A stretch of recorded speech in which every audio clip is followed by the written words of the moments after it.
अगर आप जुड़े रहना चाहते हैं संजीवनी भोजपुरी से तो सब्सक्राइब करें हमारे चैनल को और हमारे सभी वीडियोस पाने के लिए बेल आइकन को दबाएं।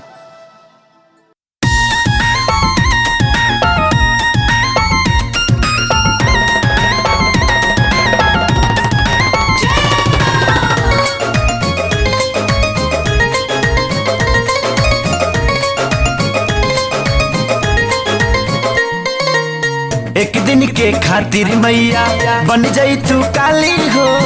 एक दिन के खातिर मैया बन जाई तू काली हो। पपियन से कहिए दे तू, पपियन से कहिए दे तू धरती के खाली हो। एक दिन के खातिर मैया बन जाई तू काली हो। एक दिन के खातिर मैया बन जाई तू काली हो। एक दिन के खातिर मैया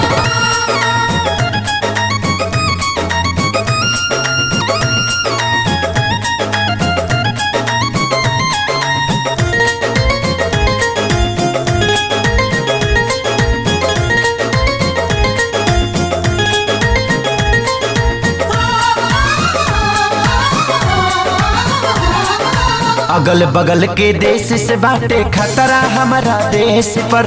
अजगर के नया असर पड़े समझौता के संदेश पर।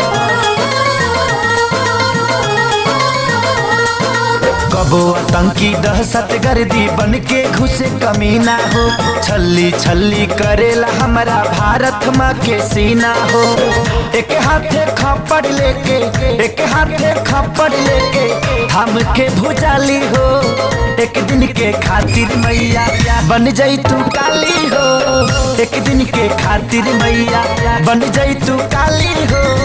एक दिन के खातिर मैया बन जाई तू काली हो।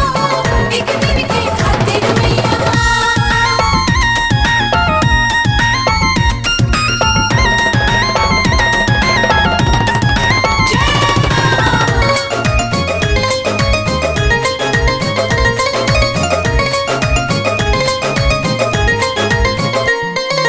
अब ना देर लगावा मैया देखा जनी मुहूर्त हो।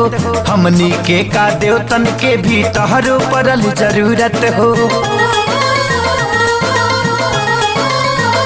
हाँ हाँ अर्जी सुना ए हो मैया प्यारे लाल आजाद के।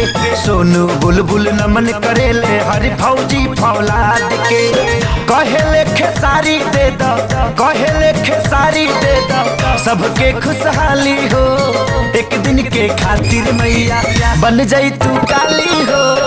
एक दिन के खातिर मैया बन जाई तू काली हो।